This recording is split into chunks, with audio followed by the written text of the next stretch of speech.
Bismillahirrahmanirrahim. Assalamualaikum warahmatullahi wabarakatuh. Salam Om Swastiastu, Namo Buddhaya, salam kebajikan, salam sejahtera bagi kita semua.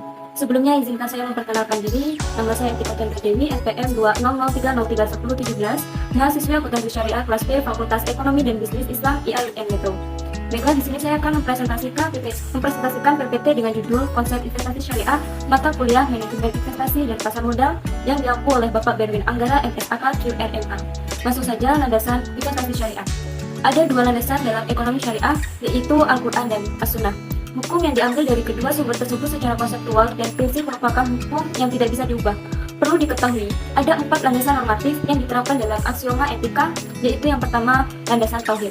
Sebagai landasan filosofis, landasan tauhid harus dijadikan fondasi bagi setiap muslim dalam segala aspek kehidupan, salah satunya adalah aspek ekonomi.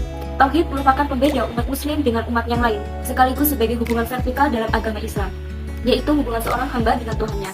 Tauhid yang bermakna keyakinan secara menyeluruh dan murni terhadap keesaan Allah Subhanahu wa Ta'ala. Yang kedua, landasan keadilan dan kesejajaran. Islam sangat menjunjung tinggi keadilan terutama dalam aspek ekonomi. Semua pihak yang terlibat dalam perekonomian berhak merasakan keadilan tanpa pandang bulu. Apabila landasan keadilan diterapkan dalam ekonomi, akan memiliki pokok berupa pembagian manfaat ekonomi kepada semua pihak yang terlibat. Kesejajaran juga merupakan aspek yang tidak boleh disepelekan dalam ekonomi. Islam melarang terjadinya siklus perekonomian yang hanya tertuju pada segelintir orang. Semua orang memiliki kedudukan yang sejajar dalam ekonomi dan berhak berperan dalam siklus ekonomi. Kemudian yang ketiga adalah landasan kehendak bebas. Manusia dilahirkan dengan dua kelebihan, yaitu akal dan nafsu. Dua kelebihan inilah yang mendorong manusia untuk memiliki kehendak sendirinya. Islam membebaskan setiap manusia untuk menentukan pilihannya, baik salah atau benar. Tidak ada yang bisa membatasi manusia dalam meraih kebebasan untuk dirinya. Yang keempat yaitu landasan pertanggungjawaban. Landasan pertanggungjawaban merupakan pelengkap dari landasan kebebasan. Manusia telah diberikan kebebasan untuk menentukan pilihannya, tapi juga memiliki tanggung jawab terhadap hal yang sudah dipilih dan diperbuatnya. Masrur Khair pada tahun 2015 menyatakan terdapat beberapa aspek yang harus diperhatikan dalam investasi syariah, yaitu aspek material atau finansial, yang kedua ada aspek kehalalan, yang ketiga aspek sosial dan lingkungan, dan yang keempat ada aspek pengharapan pada ridho Allah Subhanahu wa Ta'ala. Keempat aspek itu harus diperhatikan dalam berinvestasi syariah. Selanjutnya, investasi jika dilihat dari sudut pandang non-ekonomi, dapat dinilai dari adakah amal soleh yang telah dilakukan manusia sebagai bekal simpanannya atau investasi untuk perhitungan amal di akhirat. Investasi akhirat merupakan perintah Allah Subhanahu wa Ta'ala kepada seluruh manusia sebagai bekal untuk menghadapi hari perhitungan. Tidak ada seorang pun di alam semesta ini yang mengetahui apa yang akan terjadi pada esok hari. Sehingga Allah Subhanahu wa Ta'ala memerintahkan untuk melakukan investasi sebagai bekal di dunia dan akhirat. Selanjutnya ada pula investasi syariah. Perilaku seperti menimbun harta untuk didiamkan dan tidak digunakan untuk kegiatan produktif merupakan tindakan yang dilarang dalam Islam. Hal yang melatar belakangi larangan tersebut adalah agar harta dapat didistribusikan dengan baik sehingga terjadi sirkulasi hak milik secara merata di tengah-tengah masyarakat. Agar harta yang dimiliki menjadi produktif, maka Rasulullah SAW memerintahkan manusia untuk menginvestasikan hartanya di dalam buku fikih ekonomi Umar bin Khattab karya Ahmad Al-Harithi pada tahun 2006. Dinyatakan bahwa Khalifah Umar pernah memerintahkan kaum muslimin untuk memanfaatkan modalnya secara produktif. Kemudian menurut filosofi Islam, menginvestasikan harta merupakan amalan kebajikan. Dengan demikian, ajaran tersebut menunjukkan bahwa Islam sangat mengakui peranan modal sebagai faktor produksi. Namun, Islam melarang praktik riba dalam investasi yang dilakukan dengan menentukan keuntungan terhadap modal dalam bentuk bunga. Banyak pertanyaan yang muncul mengenai penggunaan diskonto untuk mengevaluasi investasi dan penggunaannya sebagai biaya, cost of capital. Misalnya, apakah penggunaan diskonto bertentangan dengan prinsip larangan riba? Hal ini menyebabkan terjadinya perbedaan pendapat, sehingga belum ada kesepakatan. Ada sikap yang menyatakan hal yang hampir sama dengan teori positive time reference, yaitu tidak bisa mengasumsikan teori ini diterima oleh seluruh kalangan ekonomi. Ketidakpastian di masa depan adalah kemungkinan positif, negatif, bahkan zero time reference.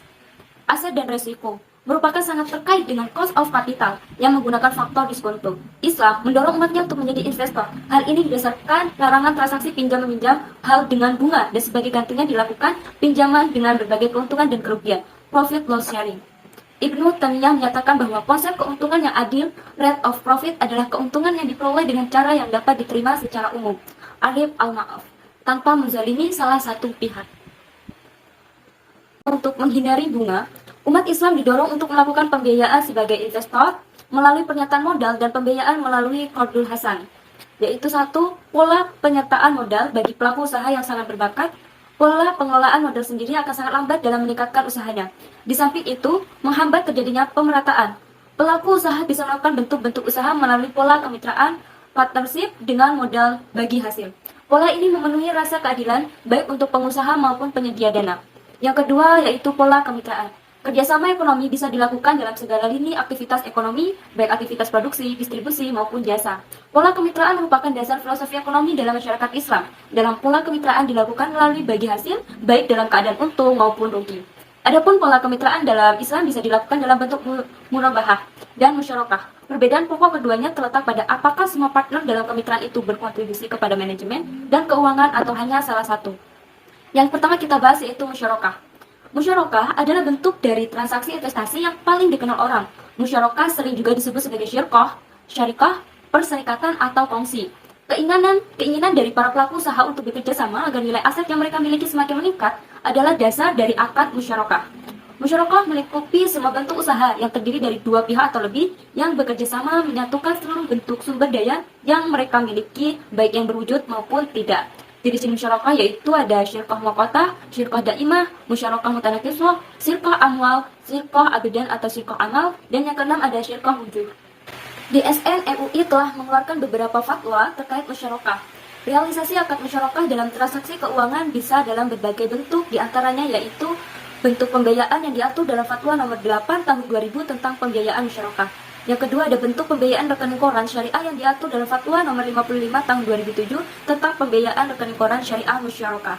Yang ketiga bentuk musyarakah mutanakisah yang diatur dalam fatwa nomor 73 tahun 2008 tentang musyarakah mutanakisah. Dan yang keempat adalah bentuk pembiayaan sindikasi yang diatur dalam fatwa nomor 91 tahun 2014 tentang pembiayaan sindikasi At-Tamwil Al-Masrifi Al-Mujama'. Ketentuan umum musyarakah yaitu tidak mencampur dana proyek dengan dana pribadi. Yang kedua, tidak menjalankan sebuah proyek tanpa izin pemilik modal lain. Yang ketiga, tidak meminjamkan modal musyarakah kepada pihak lain tanpa izin dari pemilik modal lain. Yang keempat, dibolehkan untuk mengalihkan penyertaan atau digantikan oleh pihak lain. Yang kelima, seorang pemilik dianggap mengakhiri kerjasama apabila mengundurkan diri dari perserikatan, meninggal dunia, dan menjadi tidak cakap hukum. Yang keenam, setiap pemilik modal harus menjunjung tinggi transparansi, baik dari segi biaya, keuntungan maupun kerugian. Porsi pembagian keuntungan berdasarkan kesepakatan, sedangkan porsi kerugian sesuai kontribusi modal yang telah diberikan. Yang ketujuh, jika transaksi dilakukan antara bank dan nasabah, proyek yang dijalankan harus dituangkan secara jelas di dalam akad. Setelah proyek selesai, nasabah mengembalikan dana yang dipinjamnya dari bank ditambah bagi hasil yang telah disepakati antara bank dan nasabah. Selanjutnya yaitu murabahah. Murabahah merupakan salah satu produk populer dalam perbankan syariah yang dibedakan dengan produk musyarakah. Pengertian murabahah adalah akad investasi yang dilakukan oleh kedua belah pihak, yaitu pemilik modal, sahibul mal, dan pengelola modal disebut dengan dori. Pemilik modal memberikan modal sebesar 100% kepada pengelola modal, kemudian dikelola menggunakan keahlian yang dimilikinya. Meskipun termasuk ke dalam jenis syirkah, ada perbedaan antara akad murabahah dengan akad musyarakah. Di dalam murabahah, hanya satu pihak yang berkontribusi berupa modal, sementara dalam musyarakah semua pihak yang terlibat wajib menyerahkan kontribusi modal dalam bentuk suatu proyek. Murabahah sering disebut sebagai trust profit and loss sharing, seperti halnya musyarakah.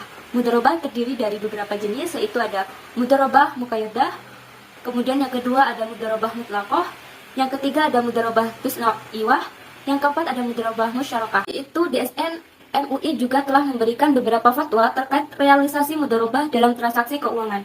Di antara bentuk realisasinya dalam transaksi keuangannya yaitu satu, bentuk pembiayaan yang diatur dalam fatwa nomor 7 tahun 2000 tentang pembiayaan mudharabah qirdah. Yang kedua, bentuk mudharabah musyarakah dalam fatwa nomor 50 tahun 2006 tentang akad murabahah mustarakah. Yang ketiga, bentuk mudharabah musyarakah pada aktivitas asuransian syariah dalam fatwa nomor 51 tahun 2006 tentang akad mudharabah musyarakah pada asuransi syariah.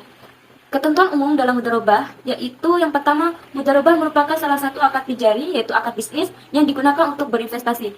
Jenis akad ini memiliki karakteristik sebagai berikut, yaitu memiliki modal diserahkan kepada pengelola modal atau nasabah secara tunai dalam bentuk uang atau benda lainnya yang memiliki nilai setara dengan satuan uang tertentu. Jika modal diserahkan secara berangsur, maka tahapan penyerahan modal harus jelas dan disepakati oleh kedua belah pihak. Yang kedua, untuk menghitung bagi hasil dari keuntungan yang diperoleh bisa dilakukan dengan dua metode, yaitu perhitungan berdasarkan pendapatan proyek, revenue sharing, dan perhitungan berdasarkan keuntungan proyek atau profit sharing. Ketiga, pembagian keuntungan diberikan sesuai persetujuan dalam akad, baik setiap bulan, tahun, maupun pada saat akad berakhir. Kerugian ditanggung oleh pemilik modal atau bank selama bukan berasal dari kelalaian dan atau penyimpangan pengelola modal atau nasabah. Yang keempat, memiliki modal berhak mengawasi proyek yang dijalankan oleh pengelola modal, tetapi ia tidak berhak untuk turun tangan dalam menjalankan proyek. Jika pengelola modal nasabah tidak melaksanakan kewajibannya maupun melakukan penyelewengan, maka boleh dikenakan sanksi administrasi. Selanjutnya, sumber dana investasi. Dana pihak ketiga adalah dana yang dihimpun oleh perusahaan yang berasal dari masyarakat. Sumber dana dari pihak ketiga harus dikelola dengan baik sehingga emiten bisa menjalankan usahanya dan membiayai biaya operasionalnya. Selain itu, pengelolaan dana dari pihak ketiga juga menjadi tolak ukur keberhasilan suatu emiten. Aktiva tertimbang menurut resiko untuk aktiva produktif dibedakan yaitu satu, penyaluran dana dalam berbagai bentuk aktiva produktif yang sumber dananya berasal dari dana pihak ketiga dengan prinsip murabahah mutlakoh berdasarkan sistem bagi untung atau rugi yang disebut dengan profit and loss sharing method diberikan bobot sebesar 1%. Yang kedua, penyaluran dana dalam berbagai bentuk aktiva produktif berdasarkan sistem bagi pendapatan revenue sharing yang sumber dananya berasal dari modal sendiri atau dana pihak ketiga dengan prinsip wadiah, qard, dan mudharabah mutlakoh berdasarkan sistem bagi pendapat revenue sharing dibedakan yaitu yang pertama diberikan atau dijamin oleh pemerintah atau bank sentral diberikan bobot sebesar 0%. Kemudian diberikan atau dijamin oleh bank lain diberikan bobot sebesar 20%. Kemudian yang ketiga diberikan atau dijamin oleh swasta penetapan bobot berdasarkan peringkat atau rating yang dimiliki oleh perusahaan yang bersangkutan. Dan yang ketiga, penyaluran dana dalam bentuk piutang untuk kepemilikan rumah yang dijamin oleh hak tanggungan pertama dan bertujuan untuk dihuni yang sumber dananya berasal dari modal sendiri atau pihak ketiga dengan prinsip wadiah, qard, dan mudharabah mutlakoh berdasarkan sistem bagi pendapat revenue sharing diberikan bobot sebesar 35%. Dan yang keempat, penyaluran dana dalam berbagai bentuk aktivitas produktif kepada pegawai pensiunan di luar kepemilikan rumah dan usaha kecil yang sumber dananya dari wadiah, modal sendiri, qard, dan mudharabah mutlakoh berdasarkan sistem bagi pendapatan revenue sharing diberikan bobot sebesar 50%. Dan ada lagi yang kelima, penyaluran dana dalam berbagai bentuk aktiva produktif kepada usaha kecil yang sumber dananya dari wadiah, modal sendiri, qard, dan mudharabah mutlakoh berdasarkan sistem bagi pendapatan revenue sharing diberikan bobot sebesar 85%. Selanjutnya yang keenam, penyaluran dana dalam berbagai bentuk aktiva produktif berdasarkan sistem bagi untung rugi, profit and loss sharing method yang disumber dananya dari wadiah, modal sendiri, qard, dan mudharabah mutlakoh berdasarkan sistem bagi pendapatan revenue sharing diberikan bobot sebesar 150%. Selanjutnya yaitu proses investasi syariah. Proses investasi menunjukkan bagaimana seharusnya seorang investor membuat keputusan investasi pada sekuritas, yaitu sekuritas apa yang akan dipilih, seberapa banyak investasi tersebut, dan kapan investasi akan dilakukan. Untuk mengambil keputusan itu diperlukan langkah-langkah, yaitu sebagai berikut. Yang pertama, menentukan tujuan investasi. Yang kedua, melakukan analisis sekuritas. Adapun pendekatan yang dapat digunakan, yaitu pendekatan fundamental dan pendekatan teknikal. Pembentukan portofolio, melakukan revisi portofolio, dan melakukan evaluasi kinerja portofolio. Selanjutnya, prinsip-prinsip umum investasi syariah. Yang pertama, prinsip halal dan baik, menghindar dari kondisi honor dan masyayikh dengan prinsip transparansi. Prinsip keadilan dan persamaan dari segi penawaran maupun permintaan, pemilik harta dan pemilik usaha, maupun bursa dan self-regulation organization lainnya tidak boleh melakukan hal-hal yang menyebabkan gangguan yang disengaja atas mekanisme pasar. Selanjutnya yaitu mekanisme bursa efek. Yang pertama, melarang penjualan efek yang belum dimiliki praktik short selling dengan share lending adalah hal yang dilarang berdasarkan mekanisme bursa efek syariah. Yang kedua, kewajaran penawaran yang tidak wajar dapat mengganggu jumlah efek yang beredar. Islam melarang hal-hal yang menyebabkan terganggunya penawaran, seperti larangan ikhtikar dan talaqi rukban. Norma berinvestasi syariah yaitu uang bukanlah komoditas perdagangan, melainkan sebuah alat tukar. Uang berfungsi sebagai satuan nilai yang menunjukkan nilai suatu komoditas agar bisa diperjualbelikan. Menjunjung tinggi transparansi sehingga tidak menimbulkan kerugian dan penipuan baik disengaja ataupun tidak disengaja. Setiap transaksi yang terjadi harus memberikan manfaat dan tidak diperkenankan melakukan transaksi yang menzalimi salah satu pihak. Kedua pihak harus bersedia menanggung resiko yang mungkin saja terjadi dalam transaksi yang dilakukan. Melakukan manajemen resiko untuk memperkecil resiko yang mungkin saja muncul, sehingga resiko yang muncul tidak lebih besar dari kemampuan menanggung resiko. Menerapkan manajemen Islami dengan menghindar unsur spekulatif, menjunjung tinggi hak asasi manusia, dan menjaga kelestarian lingkungan hidup. Di dalam Islam, ada rambu-rambu dalam bermuamalah. Rambu-rambu ini biasa diakronimkan dengan makhlid, masyair, horor, riba, dan haram. Terdapat dua klasifikasi haram, yaitu haram zatnya dan haram selain bendanya. Haram zatnya adalah suatu hukum di mana sebuah benda diharamkan karena zatnya, misalnya khamr, daging babi, darah, bangkai, praktik perjudian, dan sebagainya. Sementara haram selain bendanya adalah suatu hukum di mana benda tersebut pada mulanya halal namun menjadi haram karena sebab-sebab tertentu. Misalkan, jual beli yang mengandung unsur tadlis dan horor, utang piutang yang mengandung unsur riba, ayam yang disembelih tidak menyebut nama Allah Subhanahu wa taala, dan masih banyak lagi. Dalam investasi syariah tidak hanya hal-hal yang diharamkan yang harus dihindari, tetapi juga hal-hal yang bersifat syubhat. Syubhat adalah suatu perkara yang bercampur antara halal dan haram, tapi tidak diketahui secara pasti apakah ia suatu yang halal atau haram, dan apakah ia hak atau batil. Seorang investor muslim disarankan menjauhi aktivitas investasi yang beralamat syubhat. Jika tetap dilakukan, maka pada hakikatnya ia telah terjerumus pada perkara yang haram, sebagaimana yang telah dinyatakan oleh para ulama dan fuqaha. Manajemen risiko haram dalam transaksi dan investasi. Risiko muncul karena adanya ketidakpastian, namun jangan samakan ketidakpastian ini dengan horor karena keduanya sudah jelas berbeda. Horor adalah melakukan sesuatu tanpa memikirkan konsekuensi yang timbul, sedangkan risiko adalah konsekuensi yang mungkin timbul akibat ketidakpastian yang tidak bisa dicegah oleh manusia. Setiap aktivitas bisnis suatu perusahaan berpotensi berbagai risiko. Risiko dalam perusahaan terdiri dari risiko bisnis dan risiko non-bisnis. Risiko bisnis perusahaan adalah risiko yang bersumber dari usaha meningkatkan nilai pemegang saham melalui keunggulan kompetitif perusahaan. Hal ini dipengaruhi oleh aktivitas ekonomi, fluktuasi, pendapatan, dan kebijakan moneter suatu negara. Sementara risiko non-bisnis adalah risiko strategis yang bersumber dari perubahan dasar dalam lingkungan ekonomi dan politik yang bersifat spontan dan sulit dikendalikan. Horor dapat timbul dalam sebuah transaksi karena dua hal, yaitu kurangnya informasi pada pihak yang berakad dan tidak adanya non-eksis ataupun objek. Ada pula yang membolehkan transaksi dengan objek yang secara aktual belum ada, dengan disertai syarat bahwa pihak yang melakukan transaksi memiliki kontrol untuk hampir bisa memastikannya di masa depan. Sebelum melakukan bisnis dan investasi, seseorang harus memperhitungkan risiko dengan berbagai bentuknya. Manajemen risiko menjadi hal yang wajib dilakukan sebelum membuat keputusan making decision bisnis agar tidak muncul masalah di kemudian hari. Dalam ekonomi syariah, manajemen risiko adalah sesuatu yang diharuskan oleh syariah dan selaras dengan tujuan syariah, maqasid asy-syariah, yaitu menjaga harta, hifdz al-amal dari segala sesuatu yang menyebabkannya hilang atau musnah. Manusia diharuskan untuk melakukan perbuatan yang bermanfaat baginya dan menghindari perbuatan yang merugikan dirinya. Allah Subhanahu wa taala dalam surah Al-Baqarah ayat 182 sampai 183 secara tegas memerintahkan untuk mendokumentasikan utang atau menghadirkan saksi sebagai salah satu cara untuk mengurangi resiko timbulnya konflik di masa datang. Quran surat Al-Baqarah ayat 282 sampai 283. Selain itu, dikisahkan juga seorang Arab yang bertanya kepada Rasulullah SAW terkait dengan utangnya, apakah ia harus bertawakal kepada Allah atau mengikatnya. Rasulullah SAW pun menyuruh lelaki itu untuk mengikatnya dan bertawakal kepada Allah. Nantilah Nordin pada tahun 2014 menyatakan tidak semua resiko perlu dihapuskan. Ada resiko yang harus ditanggung sebagai salah satu tuntutan kontrak. Dasarnya adalah kaidah fikih al-khulm bil al-khulm. Keuntungan yang layak diterima oleh seseorang adalah berdasarkan kadar resiko yang perlu ditanggung. Misalnya penjual perlu menanggung resiko barang yang ingin dijual seperti resiko kerusakan dan kerugian, sehingga barang tersebut berpindah milik kepada pembeli. Hanya resiko yang mengandung unsur hanafis yang adalah yang dilarang. Resiko yang tidak termasuk dalam dua kategori ini adalah resiko yang dibenarkan oleh syariat Islam untuk meminimalisirkannya yang disebut horor yasir.